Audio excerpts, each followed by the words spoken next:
Puji Tuhan, selamat malam. Salam sejahtera buat seluruh keluarga besar GPD El Shaddai. Malam ini kembali kita akan sama-sama lagi untuk merenungkan firman Tuhan di Renungan 79. Dan saya percaya firman Tuhan ini akan meneguhkan iman percaya kita. Dan firman Tuhan ini akan menguatkan kita untuk menjalani hari-hari kita di hari-hari terakhir. Puji Tuhan. Renungan firman Tuhan malam ini saya akan ambil dalam surat Roma pasalnya yang ke-12 ayatnya yang ke-2. Saya akan bacakan berkata demikian. Roma pasalnya yang kedua ayatnya yang kedua. Roma pasalnya yang ke-12 ayatnya yang kedua berkata demikian. Janganlah kamu menjadi serupa dengan dunia ini, tetapi berubahlah oleh pembaharuan budimu, sehingga kamu dapat membedakan manakah kehendak Allah, apakah yang baik, yang berkenan kepada Allah, dan yang sempurna. Puji Tuhan. Firman Tuhan ini ditulis oleh Rasul Paulus, di mana dia berkata kepada jemaat yang ada di Roma. Dia menyampaikan satu pesan di mana supaya mereka jangan menjadi serupa dengan dunia ini, tetapi mereka dapat berubah oleh pembaharuan budi. Maksud dari Rasul Paulus di sini adalah kita hidup di dunia ini, tapi kita tidak boleh jadi serupa atau sama dengan dunia ini. Dalam arti kata, hidup dengan cara-cara yang dunia berikan. Tetapi pikiran kita harus diubahkan. Pemikiran kita harus diperbaharui. Dan renungan firman Tuhan malam hari ini saya beri judul pembaharuan pikiran. Pembaharuan pikiran yang dimaksudkan di sini adalah berubah pola pikir sesuai dengan firman Allah. Bapak Ibu Saudara yang kekasih di dalam Tuhan, kalau kita membaca di dalam Alkitab bahasa Indonesia sehari-hari, di sana dikatakan demikian. Jangan meniru tingkah laku dan kebiasaan dunia ini, melainkan jadilah orang dengan kepribadian yang sama sekali baru dalam segala perbuatan dan pikiran. Niscaya saudara akan mengerti dari pengalaman sendiri bahwa jalan-jalan Allah itu sempurna dan sungguh-sungguh memuaskan saudara. Puji Tuhan, Bapak Ibu Saudara, di sini kenapa Rasul Paulus menyampaikan surat ini kepada jemaat yang ada di Roma. Rasul Paulus menyampaikan surat ini kepada jemaat di Roma supaya mereka harus memperbaharui pikiran mereka. Karena orang-orang yang ada pada saat itu adalah orang-orang yang mentalnya tercelah atau sudah tercemar dengan dunia ini, di mana hidup mereka penuh dengan segala macam kejahatan dan dosa. Dan itu ditulis oleh Rasul Paulus di dalam Roma 1 ayatnya yang ke-28 sampai ayatnya yang ke-31. Saya tidak akan bacakan, nanti Bapak Ibu baca sendiri. Dan di hari-hari terakhir ini juga, kalau kita melihat dan kita mengalami ada begitu banyak hal yang terjadi dalam dunia ini dengan adanya berbagai macam fasilitas-fasilitas yang ada, bahkan dengan masalah-masalah yang terjadi dalam kehidupan kita, mungkin dalam kehidupan di dunia ini mempengaruhi hidup dan pola pikir setiap manusia. Dan itu mencemarkan dan itu perlu diperbaharui dengan firman Tuhan. Bapak Ibu, malam ini kita bersyukur kepada Tuhan lewat kebenaran firman Tuhan yang kita renungkan pada malam ini. Firman Tuhan datang mengingatkan kita supaya pola pikir kita yang mungkin sudah tercemar oleh dunia ini, di mana kita hidup dalam dunia ini yang penuh dengan kejahatan, yang penuh dengan dosa ini, di mana ada begitu banyak pengaruh-pengaruh yang mempengaruhi pikiran kita, mempengaruhi hidup kita. Itu firman Tuhan mengingatkan kita supaya kita dapat perbaharui lagi dengan firman Tuhan.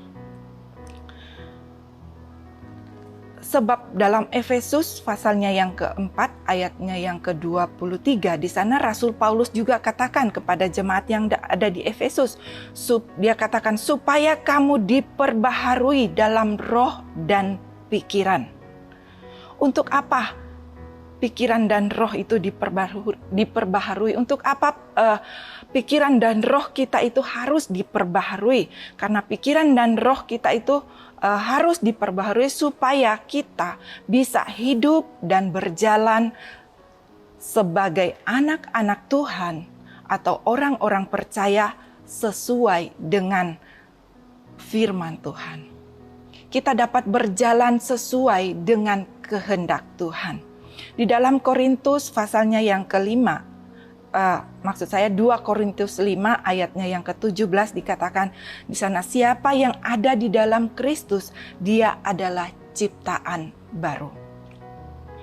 Orang-orang yang sudah diperbaharui pikirannya dengan firman Tuhan, dia adalah orang-orang yang dikatakan ciptaan baru. Dan itu sebabnya kita sebagai orang-orang yang percaya kepada Tuhan, di tengah-tengah dunia yang penuh dengan kejahatan ini, seringkali kita tidak berjalan seturut dengan kehendak Tuhan. Kita tidak berjalan sesuai dengan firman Tuhan.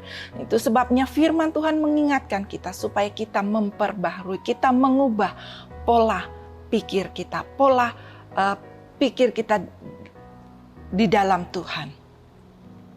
Apalagi menghadapi hari-hari terakhir ini, kita melihat pengaruh-pengaruh dunia yang mempengaruhi pikiran kita, membuat kita menjadi takut, menjadi gelisah menghadapi hidup ini. Tetapi kita sebagai anak-anak Tuhan, kita belajar dan melihat dari firman Tuhan. Bagaimana supaya pola pikir kita, supaya pikiran kita itu dapat diperbaharui sesuai dengan firman Tuhan. Di sini kita akan melihat ada beberapa hal yang disampaikan oleh firman Tuhan buat kita. Di dalam Amsal 3 ayatnya yang kelima, di sana dikatakan, percayalah kepada Tuhan dengan segenap hati dan jangan bersandar pada pengertianmu. Bapak, Ibu, Saudara yang kekasih di dalam Tuhan, Tuhan menginginkan supaya kehidupan kita sebagai orang-orang yang percaya kepada Tuhan, kita memiliki pikiran yang dibaharui di dalam Tuhan, adalah kita harus percaya sungguh-sungguh kepada Tuhan dengan segenap hati, dan kita mau bersandar kepada Tuhan sepenuhnya. Kita jangan bersandar pada pengertian-pengertian kita sendiri. Kita jangan bersandar pada pengertian-pengertian yang dunia berikan dalam hidup kita. Tetapi ketika kita mengandalkan Tuhan, kita percaya sungguh kepada Tuhan, maka kita akan melihat jalan Tuhan itu sungguh indah. Menghadapi pergumulan hidup, kita memerlukan pikiran yang diubahkan oleh Tuhan. Pikiran yang diubahkan oleh firman Tuhan. Ketika kita tidak mengandalkan akal pikiran kita, kita mengandalkan Tuhan, maka kita akan melihat begitu indah rencana Tuhan buat hidup kita. Dan yang kedua adalah bagaimana supaya pikiran kita itu dapat diperbaharui sesuai dengan firman Tuhan, adalah kita percaya akan kebenaran firman Allah. Karena firman Allah itulah yang menjadi jawaban di dalam setiap hidup kita. Firman Tuhan itulah yang akan memenuhi kehidupan kita, pikiran kita, dan itulah yang akan membawa kita untuk terus percaya kepada Tuhan. Itulah yang akan membawa kita untuk terus dapat bersandar kepada Tuhan, dan itu yang akan memberikan kekuatan di dalam hidup kita menjalani di dalam kita menjalani dan mengiring Tuhan. Di dalam Roma pasalnya yang pertama ayatnya yang ke-16, saya akan bacakan Roma pasal yang pertama ayatnya yang ke-16. Saya akan bacakan dan 17 dikatakan demikian. Saya bacakan, Injil itu kekuatan Allah, sebab aku mempunyai keyakinan yang kokoh dalam Injil, karena Injil adalah kekuatan Allah yang menyelamatkan setiap orang yang percaya.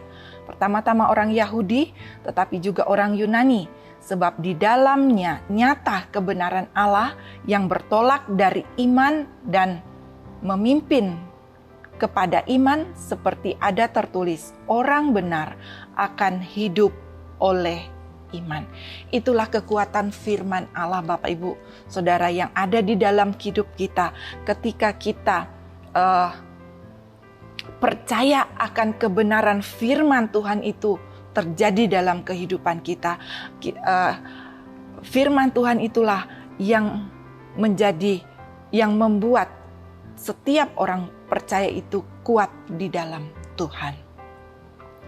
Ketika kita percaya akan kebenaran firman Allah, kita akan menjadi orang-orang percaya yang kuat di dalam Tuhan.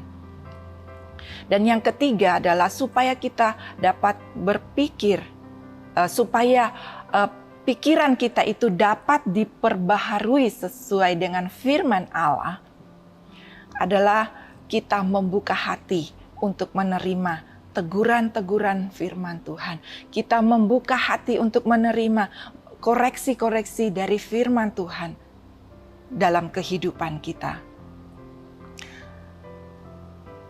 Ketika kita membuka hati untuk menerima setiap koreksi, teguran firman Tuhan itu datang dalam hidup kita, maka kita akan mengerti setiap jalan Tuhan, setiap kehendak Tuhan dalam hidup ini. Nah, Bapak Ibu Saudara yang kekasih di dalam Tuhan, Amsal 27 ayatnya yang kelima, di sana berkata demikian, saya akan bacakan Amsal 27 ayatnya yang kelima, berkata, lebih baik teguran yang nyata-nyata daripada kasih yang tersembunyi. Tuhan begitu mengasihi kita. Kasih Tuhan itu luar biasa dalam hidup kita. Itu sebabnya malam hari ini biar kita mau datang kepada Tuhan, kita mau minta kuasa Roh Kudus itu menolong kita untuk terus memperbaharui pikiran kita di dalam Tuhan. Lewat kebenaran-kebenaran firman Tuhan yang kita dengar, kita akan mengerti maksud dan rencana Tuhan dalam hidup kita. Dan saya percaya damai sejahtera Allah akan melampaui segala akal pikiran kita dalam memelihara hati dan pikiran kita pada Tuhan Yesus. Dan malam ini Bapak Ibu Saudara, mari kita mau serahkan hidup kita kepada Tuhan. Kita mau biarkan Tuhan yang akan memperbaharui pikiran kita, roh kita, untuk kita terus percaya bahwa Allah yang kita sembah ada Allah yang sanggup untuk memperbaharui setiap kehidupan kita. Allah yang sanggup untuk membawa kita menikmati kasih dan kemurahan Tuhan dalam hidup ini. Puji Tuhan. Sama-sama kita mau datang di dalam doa malam hari ini Bapak Ibu. Kita mau serahkan hidup kita kepada Tuhan. Bapa yang ada di dalam sorga, malam ini Tuhan kembali kami datang mengucap syukur kepada Engkau, Allah kami yang setia, Allah yang tidak pernah meninggalkan kehidupan kami, Allah yang selalu memperhatikan hidup kami untuk kami dapat terus berjalan di dalam kebenaran-kebenaran firman-Mu. Itu sebabnya Bapa, kami serahkan seluruh hati, jiwa, dan roh kami ke dalam tangan-Mu. Biarlah Tuhan yang akan terus membentuk kehidupan kami. Tuhan yang akan terus memperbaharui hidup kami, pikiran kami, untuk kami terus tertuju kepada kebenaran-kebenaran firman-Mu Tuhan. Menghadapi hidup di hari-hari terakhir ini, ada banyak hal yang akan menggoyahkan iman percaya kami. Ada banyak hal yang akan merubah pikiran kami terhadap Engkau Tuhan. Tetapi kami percaya malam ini kuasa Roh Kudus-Mu tidak terbatas dalam kehidupan kami. Itu sebabnya biar Roh Kudus yang akan menolong kami, memampukan kami, mengingatkan kami akan firman-Mu, mengingatkan, membawa kami untuk terus percaya dan berharap kepada Engkau Tuhan. Terima kasih banyak Bapa di dalam sorga. Kami mengucap syukur Engkau memberkati kami di sepanjang malam hari ini. Biar Tuhan tutup bungkus dengan kuasa darah-Mu di dalam nama Tuhan Yesus Kristus. Haleluya. Amin.